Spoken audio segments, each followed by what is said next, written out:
Siap ya. 3, 2, 1.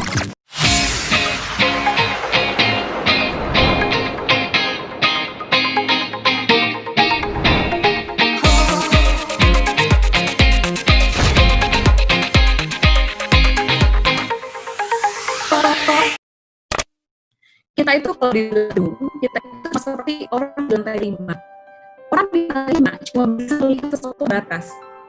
Tapi kalau seandainya orang di lantai 20, itu bisa melihatnya jauh lebih luas. Contoh, saya di lantai 5. Terus saya teleponan sama Pak Albert yang ada di lantai 20. Ceritanya lagi di dalam kantor ya.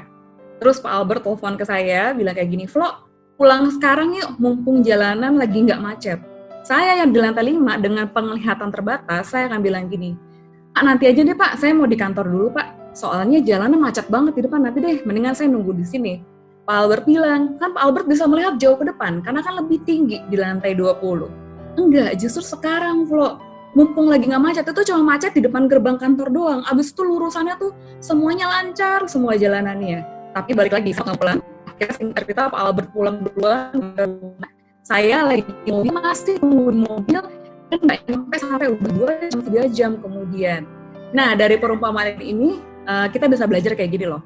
Kita yang ada di lantai 5 sebagai manusia, pandangan kita terbatas. Kita cuma bisa melihat ke depan. Dunia corona, bisnis susah, terus kena PHK, semuanya sulit kesannya. Tapi percaya, Tuhan itu yang di lantai 20 yang tinggi, bisa melihat jauh ke depan. Dan Tuhan punya masterpiece buat kita. Nggak mungkin Tuhan izinin ini terjadi kalau Tuhan tidak mau merubah kita menjadi pribadi yang lebih baik lagi dan semakin dekat dengan Tuhan. Amin. Oke. Berikutnya nih, saya mau cerita tentang bisnis saya itu Nona ke Signature.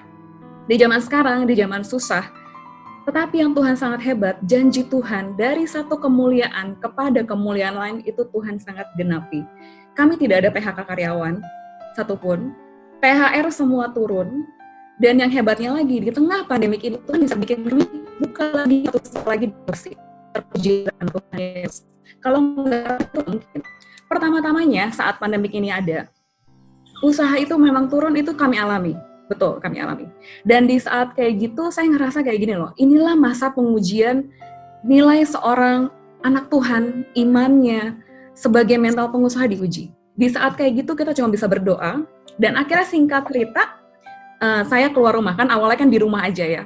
Pas keluar rumah, saya melihat di luar, loh, kenapa ya banyak orang yang pejuang keluarga itu, yang jual nasi goreng, yang jual gorengan, ternyata mereka semua itu masih bekerja loh ya. Mereka semua masih bekerja dan mereka itu nggak pakai masker. Itu yang saya lihat pertama. Ya, mereka nggak pakai masker. Di saat itu hati saya sangat sedih, saya tergerak. Ini mereka nggak tahu apa yang mereka hadapi. Ini virusnya itu kan parah. Nah, di saat kayak gitu, Tuhan mengingatkan saya seperti ini. Jadi kita tetap harus jaga hubungan sama Tuhan, karena Tuhan akan berbicara dan memberikan kita hikmat. Itu yang saya percaya. Tuhan bilang kayak gini, coba kamu lihat ke atas. Lihat ke Tuhan gitu loh. Kan kita dekat sama Tuhan. Terus kamu lihat ke bawah. Yang tadi kamu lihat pas kamu lagi keluar naik mobil, kamu lihat di jendela orang masih pada jualan, nggak pakai masker. Terus kamu lihat orang seperti nggak ada apa-apa. Kamu coba lihat mereka, apa yang kamu bisa tolong. Dan kamu lihat ke dalam diri kamu, apa yang kamu punya. Kan kamu itu kan memang bergerak di produksi pakaian. Coba apa yang bisa kamu lakukan untuk hal itu membantu mereka. Dan di situ saya jadi tahu, oh Tuhan mau saya produksi masker. Karena itu saya produksi masker. Dan ternyata di tengah situasi susah seperti ini, secara ajaib, dalam waktu kurang dari 1 minggu, saya bisa menjual lebih dari 10.000 pieces masker. Terpujilah nama Tuhan. Di saat kayak gitu, saya cuma berpikir kayak gini, ternyata daya beli itu masih ada. Situasi yang seperti tanah kering ini, Tuhan tetap bisa membuat kita berbuah dengan lebat. Asalkan kita nempel sama Tuhan. Dan satu lagi, rumus dari Tuhan, lihat ke atas. Kita lihat, memandang kepada Tuhan. Apapun yang kita alami sekarang, pandang kepada Tuhan. Kemudian lihat ke bawah. Siapa orang yang kita bisa tolong? Walaupun kita sendiri ngerasa susah, tapi percaya, seperti kisah Alkitab janda Sarfat, di saat mereka susah, mereka tetap memberikan makanannya kepada Nabi Elia saat itu, dan akhirnya mereka diberkati secara berkelimpahan, roti nggak pernah habis. Nah, jadi di saat kita susah, kita lihat ke bawah, siapa yang kita tetap bisa bantu. Dan lihat ke dalam, kayak 5 roti dan 2 ikan, Tuhan nggak mungkin minta dari apa yang kita nggak punya, tapi apa yang kita punya akan Dia gandakan bagi kemuliaannya dan jadi berkat bagi banyak orang. Jadi karena itu harus terus dalam dari saya. Setelah menjual masker segitu banyaknya, Tuhan tuntun lagi. Coba kamu explore, kamu jualan APD, bantu tenaga medis. Dan ternyata antusias luar biasa. Dari rumah sakit, bahkan ada pemilik rumah sakit juga mengontak kami. APD kami luar biasa, ramai luar biasa. Sampai semua karyawan aku juga mikir, wah kita kok sekarang jadi makin lebih sibuk ya Bu ya. Nah saya percaya Tuhan memberikan berkat di situasi apapun. Dan janji Tuhan dari kemuliaan pada kemuliaan lainnya lebih besar itu digenapi. Jadi kita mencari sesuatu yang Tuhan katakan kepada saya saat itu, relate dengan apa yang dibutuhkan dunia saat itu. Dan singkat cerita, akhirnya Tuhan tuntun. Oke, sekarang sudah mau lebaran. Kamu open store satu lagi di cabang Bekasi. Nah, ternyata di saat kayak gitu, orang mau lebaran, store kami ramai luar biasa. Jadi saya percaya gitu loh. Kalau Tuhan yang tuntun, gitu, kita akan berbuah di musim apapun, di kondisi apapun, dan buah kita akan tetap. Oke, sekarang pertanyaannya, bagaimana tetap bisa bersinar di tengah pandemik ataupun di kondisi yang susah seperti ini? Saya ada satu perumpamaan seperti ini. Ada seorang cleaning service sedang membersihkan ruangan. Di saat bersihkan ruangan, dia lagi pakai Walkman, terus udah kayak gitu, dia bersihin ruangan gitu kan ya. Akhirnya singkat cerita, satu ruangan itu bersih sama dia. Dan setelah dia selesai bersihin ruangan, tiba-tiba dia lihat, di saat dia lihat apa yang terjadi, ternyata mesin penyedot debunya itu nggak kecolok. Nah, dari perumpamaan ini adalah sama. Kalau kita itu berjalan di dalam hidup ataupun bekerja, tapi kita nggak nempel sama Tuhan. Kayak orang yang tadi cleaning service itu, dia berjalan kan, bersih-bersihin semuanya, tapi nggak kecolok. Jadi sia-sia. Karena tidak nempel sama sumbernya. Itu adalah kita, manusia. Kalau kita berjalan di dalam kehidupan kita tanpa pimpinan Tuhan, semuanya sia-sia, udah capek-capek, kok nggak ada hasilnya? Nah, bisa jadi kalau hal itu terjadi, kemungkinan kita tidak berjalan bersama Tuhan. Kita harus nyolok sama sumber listriknya, kita harus nempel sama Tuhan. Sehingga yang kita lakukan itu tidak sia-sia, tetapi sesuai dengan jalan Tuhan yang Tuhan tetapkan. Caranya gimana sih? Supaya kita bisa tetap bersinar di tengah pandemi kondisi yang susah seperti ini. Yang pertama, aku punya rumus deh singkatannya untuk semuanya. Rumusnya adalah DAP atau DAP. D yang pertama adalah dekat pada Tuhan. Ketika kita dekat pada Tuhan, maka akan turun hikmat dari Tuhan, pimpinan dari Tuhan, penyertaan dari Tuhan, dan kita harus membangun hubungan dengan Tuhan. Jadi dekat dengan Tuhan dengan membaca firman-Nya, karena Allah bisa kita kenal lewat firman-Nya. Apa yang kita download dari firman Tuhan, itu yang akan pop up di saat kita lagi butuh. Itulah rema. Kalau kita nggak baca, rema itu nggak muncul karena kita nggak menginstall ke dalam diri kita, karena tubuh kita pada dasarnya seperti sistem. Ketika kita baca firman Tuhan, walaupun kita tidak mengerti, percaya, saat di kondisi yang itulah rema yang akan nyata di dalam kehidupan kita. Dan kemudian bangun hubungan dengan doa, ajaklah Tuhan ngobrol. Tuhan kita adalah Tuhan yang hebat. Kita nggak perlu doa seperti agama lain, misalkan dengan ritual tertentu, dengan harus posisi tertentu, dengan melakukan hal tertentu atau bawa hal tertentu.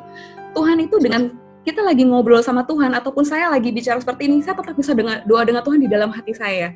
Karena Tuhan berkata, Roh Allah ada di dalam kita ketika kita percaya pada Tuhan. Jadi ajak ngobrol Tuhan. Sama kalau kita kayak lagi PDKT, orang pacaran. Pasti nggak mungkin ada gerakan bisa dekat tanpa ada inisiatif minta nomor handphone. Terus mulai ngechat, ya nggak? Tanya kabar, udah makan belum? Terus lama-lama makin curhat, makin akrab. Itu hubungan antar manusia. Hubungan dengan Tuhan juga manisnya seperti itu. Kita juga bisa dekat sama Tuhan kalau kita mengusahakan hal itu. Ajak ngobrol Tuhan. Dan nggak usah hal-hal yang terlalu besar. Hal kecil pun Tuhan suka kita ajak ngobrol. Selamat pagi Tuhan. Tuhan, aku pengen makan ini deh Tuhan. Sampaikan hal itu. Saya banyak sekali ngobrol sama Tuhan dengan hal itu dan banyak kejadian yang Tuhan membuat hal-hal yang luar biasa. Bahkan hal kecil sekalipun, saya akan kasih satu contoh gimana ngobrol sama Tuhan ya. Saat itu saya sedang pergi ke Indomaret waktu itu. Saya mau beli minuman. Di saat kayak gitu saya ngobrol sama Tuhan. Saya tanya, Tuhan, saya ambil yang merek apa ya? Terus Tuhan ngarahin ke satu merek. Ketika saya ambil merek itu, saya bayar di kasir, kasirnya bilang kayak gini, Kak, selamat ya, minuman ini dibeli dulu. Dalam hati saya cuma ketawa. Wow, Tuhan sampai sebegitunya ya Tuhan pimpin aku. Dan Tuhan itu ternyata hal sepele yang kita mikir, masa sih cuma timbang ke Indomaret aja nanya Tuhan. Ternyata Tuhan suka loh ditanya hal itu. Jadi dalam setiap hidup kita, Tuhan pernah bilang doa nafas. Kita nggak bisa, misalkan kita tahan nafas, paling berapa lama sih kita bisa tahan? Paling 10 menit, itu juga udah hebat.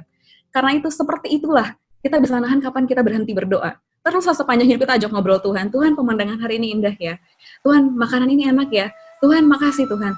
Dan hal kecil apapun, ngobrol sama Tuhan. Itulah istilahnya dekat pada Tuhan.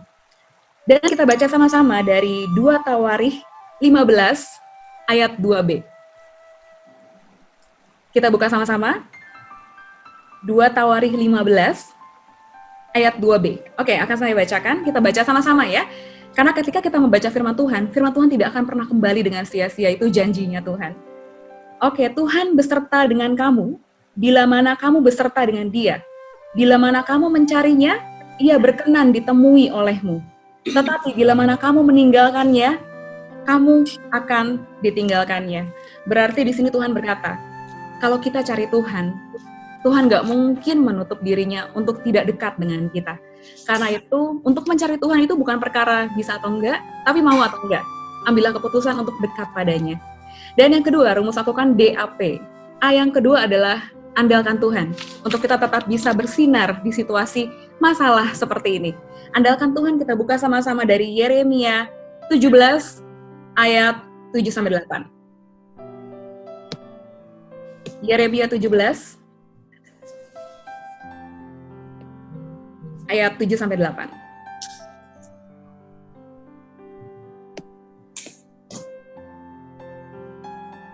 Oke, kita baca sama-sama ya. Diberkatilah orang yang mengandalkan Tuhan, yang menaruh harapannya pada Tuhan. Ia akan seperti pohon yang ditanam di tepi air, yang merambatkan akar-akarnya ke tepi batang air, dan yang tidak mengalami datangnya panas terik, yang daunnya tetap hijau, yang tidak khawatir dalam tahun kering, dan yang tidak berhenti menghasilkan buah. Ini adalah ayat yang keren banget. Ini adalah satu ayat pegangan aku di dalam hidup. Karena di sini dikatakan, keadaan apapun, kondisi apapun, tidak akan membuat kita berhenti untuk menghasilkan buah, selama kita mengandalkan Tuhan. Jadi ambillah keputusan. Jangan andalkan manusia. Jangan pernah andalkan koneksi yang kita anggap, wah ini bisa bikin kita jadi meningkat nih. Jangan. Mengandalkan manusia hanya membawa kepada kekecewaan.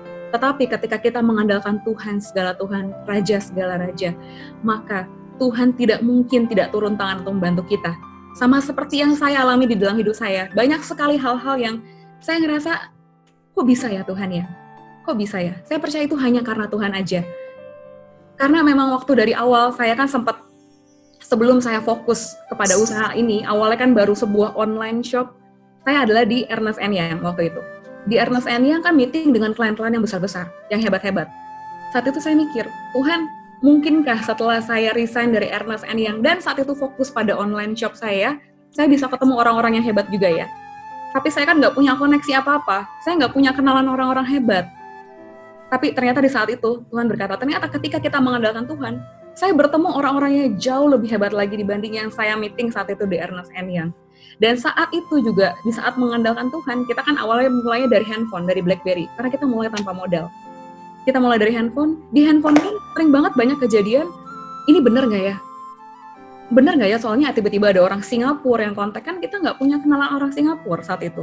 Orang Singapura yang mau juga barang kita, terus ada juga orang dari daerah yang mau ngambil banyak langsung barang kita, dan mereka percaya untuk transfer dulu dalam jumlah yang besar. Dan di saat kita selalu mengandalkan Tuhan, hal-hal ajaib yang mungkin muncul pertanyaan, benar nggak sih? Beneran nggak sih? Itu benar. Karena kenapa? Tuhan itu sangat ajaib, dan Tuhan akan memberikan kita ketakjuban di saat kita total berserah dan mengandalkan Tuhan. Dan yang terakhir, bagaimana kita bisa bersinar di tengah pandemik atau kondisi penuh masalah seperti ini? Yang terakhir adalah percaya pada Tuhan. Kita buka sama-sama di Amsal 3 ayat 5. Kita harus percaya pada Tuhan seperti apa sih? Kita buka sama-sama di Amsal 3 ayat 5.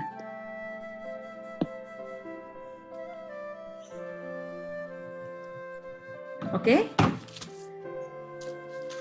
Sudah ketemu ya semuanya ya? Kita baca sama-sama. Percayalah kepada Tuhan dengan segenap hatimu, dan janganlah bersandar kepada pengertianmu sendiri. Amin. Tuhan mau kita percaya kepada Tuhan itu dengan utuh. Nggak cuma percaya kepada Tuhan setengah-setengah ataupun dengan syarat. Tuhan kalau ada kondisi ini aku baru percaya. Enggak. Walaupun kita belum melihat, tapi kita percaya itulah iman di dalam Tuhan. Dan tidak mungkin orang bisa menyenangkan Tuhan tanpa memiliki iman. Karena itu marilah kita percaya sepenuhnya pada Tuhan. Kalau kita nggak bisa melihat jalannya, kalau kita belum tahu apa rencananya, percayalah, hatinya itu selalu baik. Nggak mungkin nggak baik. Kayak orang tua misalkan. Orang tua melarang anaknya untuk melakukan sesuatu yang bikin anaknya nggak nyaman. Di saat itu anaknya ngerasa, kenapa ya papa mama kok seperti ini ya? Tetapi balik lagi, di saat seperti itu sebenarnya orang tua ingin melindungi dia dari hal buruk yang akan terjadi. Contoh, hal ini saya pahami ketika saya sudah punya anak. Saya melarang anak saya untuk kamu jangan makan apapun dari lantai karena itu kotor bisa bikin sakit perut. Dan di saat kayak gitu dia nggak nyaman, dia nangis, dia tetap mau hal itu gitu ya. Tapi sebagai orang tua, saya tahu, saya membuat peraturan itu biar dia tidak sakit perut. Dan karena itu, di dalam hidup kita, kalau kita nggak tahu, di dalam hidup kita terjadi hal buruk apapun, percayalah, Tuhan izinkan hal itu terjadi, supaya melindungi kita dari kondisi buruk di kemudian hari. Dan Tuhan izinkan hal itu pasti untuk kebaikan kita di kemudian hari, walaupun kita belum melihatnya. Jadi percayalah dengan segenap hati kita, atas apapun kejadian yang ada di dalam hidup kita. Karena tidak ada satu kejadian pun yang terjadi secara kebetulan. Oke, karena kenapa kita harus percaya kepada Tuhan? Kita buka sama-sama lagi dari 2 Tawarikh 15 ayat 7. 2 Tawarikh 15 ayat 7. Oke, apakah sudah ketemu semuanya? Kita baca sama-sama ya. Tetapi kamu ini, kuatkanlah hatimu. Jangan lemah semangatmu, karena ada upah bagi usahamu. Amin. Jadi di saat kita percaya kepada Tuhan, walaupun kita belum melihat, jangan lemah semangat kita. Tetap percaya aja. Karena kenapa? Ada upah yang akan kita terima dari Tuhan. Di saat kita percaya kepadanya dengan segenap hatinya. Amin. Amin. Oke, jadi bagaimana tetap bersinar di dalam Tuhan di tengah pandemik ataupun kondisi penuh masalah seperti ini? Akan saya ulang sekali lagi. Rumusnya adalah DAP atau DAP. D yang pertama adalah dekat kepada Tuhan. Dekat kepada Tuhan adalah dekat kepada Tuhan adalah dengan membangun hubungan kepada Tuhan. Karena hubungan dengan Tuhan harus diusahakan. Dan Tuhan dekat di saat kita mendekat kepada Tuhan. Dan A yang berikutnya adalah andalkan Tuhan. Ketika kita mengandalkan Tuhan, apapun kondisinya, kita tetap akan berbuah di tengah musim kering sekalipun, karena itu janjinya. Dan Tuhan tidak akan pernah mengingkari janjinya. Dan P yang terakhir adalah percaya kepada Tuhan. Percaya kepada Tuhan dengan segenap hati kita, dengan segenap jiwa kita. Dan jangan pernah ragu atas apapun juga. Walaupun kita belum melihat jalannya Tuhan, kita belum melihat doa kita dikabulkan, kita belum melihat apapun yang kita inginkan terjadi, tanda-tanda sekalipun nggak ada, percayalah hatinya Tuhan itu pasti baik. Rancangan Tuhan itu pasti rancangan damai sejahtera yang membawa masa depan yang penuh harapan. Karena itu adalah janjinya Tuhan. Dan saya berharap semua jemaat GCC di sini kembali lagi dikuatkan pada Tuhan. Karena Tuhan yang kita sembah adalah Tuhan yang benar, Tuhan yang hidup, dan Tuhan yang memberikan jalan keluar atas apapun yang kita hadapi. Oke, dan satu lagi. Seputar dengan kita percaya kepada Tuhan, saya akan menutup dengan sebuah perumpamaan. Oke, balik lagi. Sekarang saya akan membuat perumpamaan dengan Ibu Intan ceritanya ya.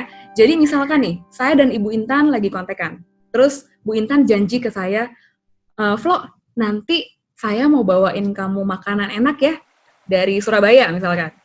Lapis legit misalkan kayak gitu ya. Terus saya chat kayak gini, baik Bu, terima kasih banyak ya. Saya udah ngomong terima kasih satu kali, padahal saya belum terima hal itu.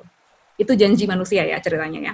Berikutnya lagi, saya ingat, oh iya ya, nanti kan Bu Intan besok mau nganterin lapis legit dari Surabaya. Akhirnya saya chat lagi ke Bu Intan. Bu Intan, makasih ya Bu ya, pasti lapis legitnya tuh enak banget deh. Terus, oh iya Flo, saya udah ngomong 2 kali. Saya belum terima itu, saya udah ngomong terima kasih lagi. Karena saya percaya, Bu Intan janji pasti kasih, gitu kan ya. Berikutnya lagi nih, udah hari besokannya, saya ingat, oh hari ini Bu Intan mau nganterin lapis legit Surabaya nih. Saya telepon, halo Bu Intan, makasih ya Bu ya, lapis legitnya ntar pasti enak banget, karena itu kan terkenal banget Bu di Surabaya. Dan Bu Intan, iya Bu, iya Flo, sama-sama, kan belum diantar, pasti dia segera diantar. Terus pas lagi siang-siang saya ingat nih, wah sore pasti Bu Intan nganter nih sebentar lagi. Saya chat lagi, saya WhatsApp lagi Bu Intan, makasih banyak ya Bu ya, lapis legitnya pasti enak sekali. Saya benar-benar tunggu-tunggu, Ibu. Terima kasih banyak. Terus Bu Intan bilang, oke Flo, baik Flo. Nah, perasaan di sisi Bu Intan, pasti saya bilang terima kasih terus atas apa yang Bu Intan janjikan. Pasti sebagai manusia yang udah janji, pasti pengen buru-buru ngasih. Karena kenapa? Kita nggak enak hati. Kita udah janji dibilang terima kasih terus, padahal belum terima. Itu adalah kita sebagai manusia yang berdosa, manusia yang jahat aja sungkan kalau memang misalkan di terima kasih atas janjinya. Nah, relasi di sini adalah bagaimana dengan Tuhan. Tuhan yang baik, Tuhan yang berjanji pada kita di dalam semua firman-Nya.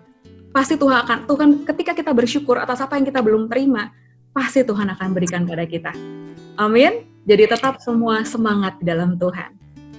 Oke, saya kembalikan kepada Pak Albert. Ya, baik Ibu, terima kasih atas sharingnya yang luar biasa, menguatkan kita semua bahwa Tuhan masih bisa bekerja dengan kita harus ingat 3 poin yang Ibu sampaikan tadi, dekat pada Tuhan, andalkan Tuhan, dan percaya kepada Tuhan sungguh-sungguh. Baik, mungkin Ibu bisa cerita sedikit bagaimana Ibu memulai online supaya kepada teman-teman semua, supaya kita juga semangat dalam keadaan ini ya Bu. Oke, baik. Jadi saya memulai usaha saya, semuanya itu dari online dan tanpa modal. Awalnya saya memulai usaha saya itu sebenarnya dimulai dengan doa. Pada saat itu saya dan adik saya berdoa, saat kuliah, kebutuhan kuliah itu kan tinggi ya. Kita berdoa, apa yang kita bisa lakukan ya untuk membantu orang tua pada saat itu. Dan di saat seperti itu, kita nggak mau minta modal sama orang tua. Karena di saat kita minta, kita akan ngerepotin orang tua. Jadi karena kita berdoa, dan memang dari kecil kita diajarkan orang tua kita untuk membayar perpuluhan. Saya ingat saat itu saya baru bayar perpuluhan. Malamnya saya ikut kondangan, kakaknya teman saya itu menikah. Dan di kondangan itu, ternyata saya menang buket bunga saat itu.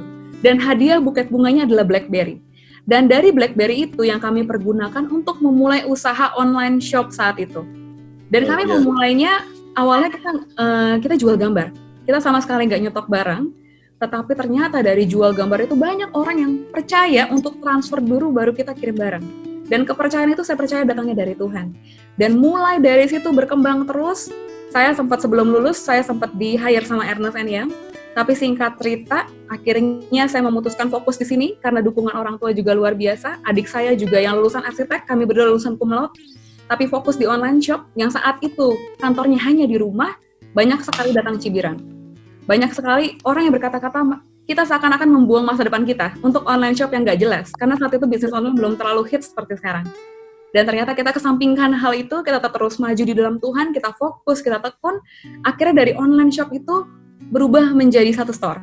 Dari satu store berubah lagi, bertambah jadi satu store lagi. Dan akhirnya sekarang kita punya 3 offline store dengan kurang lebih 30 karyawan. Terpujilah nama Tuhan. Dahsyat Bu. Nah, saya percaya Ibu juga ada, saya lihat di YouTube ya, Ibu juga ada seringkali Tuhan bicara secara khusus kepada Ibu Floren, mungkin lewat mimpi atau yang sebagainya. Nah, mungkin Ibu bisa cerita pengalaman-pengalaman seperti itu, kedekatan Ibu, terus apakah, ya bagaimana, kita pengen kenal lebih dalam. Oke, boleh. Oke, jadi saya kira-kira awal tahun ini, kan saya kalau doa, saya suka ngobrol sama Tuhan. Jadi semua jemaat di sini saya mau kasih tahu Tuhan kita tuh bukan Tuhan yang kaku. Tuhan kita adalah Tuhan yang sangat manis, yang sangat unik, yang sangat lembut dan lucu gitu loh. Jadi ajaklah ngobrol gitu. Makin lama kita akan makin kenal dengan Dia. Jadi awal tahun ini saya lagi renungan sendirian di kamar, saya lagi berdoa sama Tuhan. Saya bilang, Tuhan kok kayaknya Engkau sudah mau datang ya gitu ya. Terus di saat kayak gitu, saya bilang ke Tuhan kayak gini, Tuhan kalau memang Engkau mau datang, aku mau buka Alkitab, aku pengen dapat ayat akhir zaman dong Tuhan. Saya buka, saya kaget, saya dapat ayat tentang perikop, judul perikop. Jadi nggak cuma ayat, tapi ternyata judul pasal tentang akhir zaman di kitab Daniel saat itu. Di saat kayak gitu, saya masih antara, wah bisa jadi kebetulan ya. Terus di saat kayak gitu, saya masih menguji lagi, saya berdoa lagi ke Tuhan, saya ngomong kayak gini, Tuhan, kalau memang Tuhan mau confirm, memang Tuhan sudah dekat mau datang, saya bilang kayak gitu. Tolong saya mau buka sekali lagi, saya mau dapat ayatnya yang Wahyu 12 ayat 22. Kalau nggak salah ayat itu. Yang behold, I am coming soon and bring my recompense with me. Yang lihatlah aku datang segera dan membawa pembalasan kepadaku. Yang pokoknya singkat cerita seperti itu ayatnya. Terserah Tuhan mau dari selipan ayat ataupun dari Alkitabnya. Karena aku udah lama banget nggak ketemu ayat itu. Terus singkat cerita, aku langsung buka Alkitabku. Dan ayatnya persis aku dapat ayat itu, seperti yang aku minta. Behold, I am coming soon and bring my recompense with me. Di saat kayak gitu aku bener-bener, tiba-tiba ya aku bener-bener langsung deg-degan banget. Terus aku langsung merinding, aku langsung berlutut, aku langsung berdoa, aku langsung bilang ke Tuhan, Tuhan, aku tahu Engkau benar-benar mau datang. Di saat Engkau datang, jangan lupakan aku doakan semua orang yang aku kenal. Karena aku tahu Tuhan udah mau datang. Dan di saat kayak gitu, Tuhan kayak berkata padaku kayak gini, kan aku ngerasa Tuhan kasih aku talenta di bidang aku pengajaran, kan aku kan ngajar sekolah minggu saat itu, tapi kan di situasi pandemi seperti ini aku tidak bisa melayani Tuhan, tapi aku ingin terus melayani Tuhan. Dan Tuhan berkata, coba kamu mulai online ministries kamu di YouTube gitu kan ya. Di saat kayak gitu aku sempat mikir sama Tuhan, aku kan masuk ke dalam dunia ini sebagai entrepreneur, aku sering isi seminar tentang dunia pengusaha, dunia wirausaha, dan banyak pengikutku adalah orang-orang dunia. Apakah aku jadi orang yang kristenisasi massal gitu loh Tuhan. Tapi balik lagi, karena aku dapat pewahyuan yang Tuhan mau datang itu, aku langsung mikir kayak gini, terserah orang mau mikir apa, aku akan terus jalan melayani Tuhan. Dan aku mulai bikin konten YouTube untuk aku share tentang pengalamanku dengan Tuhan, kesaksian yang aku alami dengan Tuhan. Dan aku nggak nyangka gitu loh, dalam waktu 1,5 bulan, ternyata banyak sekali, dari pihak YouTube juga udah ngontek aku untuk monetisasi account. Itu yang aku rasa super cepat. Dan di saat kayak gitu, ternyata yang nonton video aku ada yang viral, sampai udah 58 ribuan viewers, tanpa aku iklannya, tanpa aku share ke teman-teman, aku nggak ngelakuin hal itu gitu loh. Jadi aku cuma taruh aja, upload aja di sana, ternyata Tuhan bikin viral. Dan banyak beberapa videoku juga viral. Dan di saat kayak gitu, banyak juga yang bersaksi, sangat terberkati oleh sharingku, dan juga banyak yang kesaksian apa yang mereka alami, dan terbentuklah komunitas. Di saat kayak gitu, Tuhan berkata kepadaku, kamu lihat gak? Ketika kamu melayani aku lewat YouTube, yang pertama kamu bisa menjangkau bangsa-bangsa bahkan sampai ke ujung dunia. Karena yang buka YouTube kan dari seluruh dunia, Tuhan bilang kayak gitu. Terus yang kedua, dengan kamu sharing khotbah kamu di YouTube, kesaksian-kesaksian yang kamu alami, di saat kamu bekerja, kamu tetap berkhotbah. Di saat kamu sedang bersama keluarga, kamu tetap berkhotbah. Di saat kamu tidur, kamu tetap berkhotbah. Dan apapun yang kamu lakukan, video khotbahmu tetap terputar. Dan kamu akan terus bisa melayani aku. Dan di saat itu aku benar-benar got the message banget. Aku bilang, Tuhan terima kasih. Aku akan terus melayani Tuhan lewat online ministries yang Tuhan taruh di dalam hatiku lewat YouTube. Dahsyat ya. Ya, saya lihat ada wisdom Tuhan di Ibu Flo secara khusus gitu ya. Wisdom yang Tuhan berikan. Nah, buat Ibu pesan buat teman-teman yang ada di gereja yang saat ini hadir, yang ingin memulai bisnis online atau sedang mencari satu usaha baru, ada tips-tips nggak Bu supaya kita semangat? Yang Ibu tadi cerita tanpa modal itu yang luar biasa Bu. Iya. Oke. Jadi kalau untuk memulai usaha, yang saya percaya dan karena saya sudah alami dan adik saya, modal itu bukan hambatan. Banyak orang yang bilang, aku mau usaha ini, cuma aku nggak punya modal. Aku mau ini, enggak. Kita sudah memiliki apa yang kita perlukan untuk kita bisa memulai usaha. Karena Tuhan itu kasih kita talenta. Nggak mungkin Tuhan nggak kasih satu orang pun talenta. Minimal satu pasti ada. Karena itu adalah sebuah benih. Masa depan suatu benih ada di dalam benih itu sendiri, bukan di luar benih itu. Jadi kenali apa talenta kalian, itu yang aku mau ingetin. Jadi yang pertama, kalau mau mulai usaha, aku punya rumus GPA. Ini adalah selalu yang aku pakai untuk nasihatin semua orang. G yang pertama adalah God first. Matius 6 ayat 33. Carilah dahulu kerajaan Allah dan kebenarannya. Dan carilah Tuhan dahulu. Karena ketika kita terkonek dengan kreator kita, maka kan kita akan meng-create hal-hal kreatif yang kita even nggak pernah pikirin sebelumnya. Tuhanlah sumber modal kita. Tuhanlah sumber hikmat kita. Karena dengan kita memiliki hikmat Tuhan, modal itu bukan hambatan kok. Terus relasi bukan hambatan kok, koneksi bukan hambatan kok, asalkan kita dekat sama Tuhan, karena Tuhan yang mempunyai langit bumi serta segala isinya. Dekatlah hanya kepada Tuhan, God first. Yang kedua adalah passion atau pain points. Passion itu adalah carilah apa yang kamu sukai, karena adalah menyenangkan. Di saat kamu melakukan apa yang kamu sukai dan ternyata itu menghasilkan uang. Passion, find your passion. Tapi kalau kamu ngerasa, aku belum menemukan passionku apa, hidupku datar. P yang kedua bisa berubah jadi pain points. Kalau dulu saya sama adik saya waktu kecil dengan uang jajan yang terbatas, kita sulit dapat baju yang bagus dengan harga yang terjangkau. Karena itu kita mengubah pain points kita itu menjadi bisnis kita. Kita menyediakan baju yang berkualitas dengan harga terjangkau. Kalau kalian punya passion, itu akan lebih mudah untuk mengidentifikasinya. Terus yang terakhir, yang terakhir adalah action. Kalian nggak akan mungkin bisa bergerak kalau kalian nggak mulai. Action itu mulai aja dulu gitu loh. Coba dulu. Kalau kalian gagal, percayalah, itu seizin Tuhan. Saya pun pernah gagal. Sebelum saya bisnis baju, sekilas saya cerita juga. Saya dulu bisnis pertama adalah casing BlackBerry. Dan di saat itu nggak laku. Pernah ada yang beli juga gara-gara nggak enak doang, teman waktu itu. Ya. Tapi di saat gagal, percayalah gitu loh. Itu Tuhan lagi mengajar kita untuk kita menjadi orang yang kuat dan tidak sombong. Jadi di saat kita berhasil, Tuhan sedang memproses kita. Dan anggaplah kalau kita gagal, itu adalah biaya les. Biaya les sudah usaha yang kita harus bayar. Dan percayalah, itu seizin Tuhan. Jadi yang terakhir, coba dulu. Kalau nggak coba, kita nggak akan tahu itu berhasil atau enggak. Dan percayalah, di saat kita terus tekun dan berusaha, kita akan ketemu jalannya Tuhan tuh apa sih. Dan di tengah kondisi ini, untuk kalian yang mau mulai usaha juga, aku mau ngingetin, usaha kita tuh harus relate dengan apa yang dunia butuhkan. Kayak contoh, kalau kalian adalah pengusaha yang ingin di dunia usaha makanan gitu ya, kalian carilah sesuatu yang relate dengan kondisi sekarang adalah frozen food. Itu adalah satu yang relate. Carilah apa yang dibutuhkan dunia saat ini. Karena itu di mana orang mau membeli hal tersebut. Karena daya beli itu masih ada di saat seperti ini. Cuma mereka akan spend wisely dengan apa yang mereka butuhkan. Baik, Bu. Terima kasih.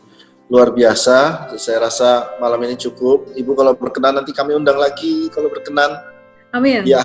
Siap, saya selalu siap. Thank you. Bapak Ibu sekalian, semua bahwa kita bersuka cita, kita hari ini melihat satu bintang yang sedang bersinar luar biasa, Ibu Flo. Jadi kita harus arahkan selalu pandangan kita dan juga jangan lihat yang sedih-sedih melulu. Ternyata Tuhan bisa menolong kita semua di tengah pandemi ini. Amin. Jadi kita lihat Ibu Flo yang maju, kita punya semangat juga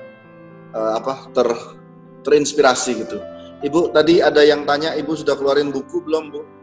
Kalau buku saya belum keluarin. Oke. Amin, nanti akan segera keluar ya Pak. Pak, boleh saya nambahin satu hal lagi Pak? Yes, please. Boleh ya. Ada satu prinsip juga yang saya pegang ya. Saya selalu jaga banget apa yang saya lihat dan apa yang saya dengar. Karena itu kan masuk ke dalam jendela jiwa saya. Apa yang saya pikirkan, apa yang keluar dari mulut saya. Karena itu untuk beberapa hal saya memilih lebih baik tidak tahu. Contoh, untuk berita-berita yang negatif tentang corona, usaha gagal, pengusaha gulung tikar. Yes. Nah, Setuju. itu saya memilih untuk tidak membaca, tidak mendengarkan, tidak melihatnya. Dan saya ganti untuk mengisi diri saya dengan firman Tuhan. Karena itu, imannya selalu menyala gitu loh. Nggak pernah takut hadapin apapun juga. Karena saya nggak pernah memasukkan istilahnya kayak junk food itu ke dalam diri saya. Lewat apa yang saya lihat dan apa yang saya dengar. Itu mungkin Pak, lebih baik tidak tahu untuk beberapa hal. Ya. Ayo Bapak Ibu, semangat kita lihat yang positif, lihat yang ke atas, tapi juga lihat apa tadi Bu Flo cerita juga, lihat ke bawah untuk menolong. Tapi jangan yang jatuh kita jadikan pattern, tapi kita lihat yang di atas yang jadi pattern. Amin. Untuk semua jemaat GCC, saya percaya Tuhan itu ingin kita juga berbahagia di bumi, nggak cuma di surga. Ketika kita percaya Tuhan, Tuhan sudah menyiapkan kita segala kebahagiaan di surga. Tetapi Tuhan nggak mau kita di dunia hidupnya susah. Karena itu Tuhan sudah jamin kehidupan kita di bumi. Jangan takut dari esok. Jangan pernah milih untuk menyerah. Karena Tuhan bersama dengan kita. Dan Tuhan di dalam kita lebih besar dibanding apapun juga. Karena itu penuhi diri kita selalu dengan hikmat-Nya, dengan firman-Nya. Tuhan nggak pernah ninggalin kita, percaya hal itu. Dan Tuhan itu dekat. Tuhan itu di hati kita. Ajak ngobrol Tuhan, jangan didiamin. Jangan biarkan Tuhan di dalam kita tertidur, sehingga kita nggak tahu kita harus ke arah mana. Ketika kita terus ajak ngobrol Tuhan, kita akan peka untuk mendengar suaranya, arahannya kita harus kemana. Mari kita sama-sama berdoa ya kepada Tuhan. Dan satu lagi saya juga mau ingetin, akhir zaman itu sudah sangat dekat sekali. Ya. Karena itu, ubah fokus kita. Jangan lagi fokus di dunia. Oke, aku mau beli ini, aku mau dapat ini. Enggak, udah jangan. Fokus ke Tuhan aja. Karena segala sesuatu akan kita tinggal. Benar banget sama kata Pak Albert tadi. Di akhir zaman mau ke gereja makin susah. Karena itu selagi kita bisa cari Tuhan, di rumah pun bisa baca Alkitab tanpa ada larangan, baca cari Tuhan. Karena ke depannya mungkin kondisi akan lebih sulit. Tapi percayalah, Tuhan itu dekat ketika kita selalu mencari Dia. Maka di saat ada kesempatan, cari Tuhan dengan seniat-niatnya. Cari Tuhan dengan segenap hati kita. Karena ketika orang yang mencari Tuhan, tidak pernah Tuhan kecewakan sekalipun. Tapi balik lagi, yang selalu aku ingetin kepada semua orang, cari Tuhan itu harus tulus. Jangan pernah kejar berkatnya. Berkat itu hanya bonus. Tapi cari Tuhan itu karena memang kita nggak bisa balas kebaikan Tuhan. Tuhan sudah sangat baik di dalam hidup kita. Amin. Mari kita berdoa sama-sama kepada Tuhan.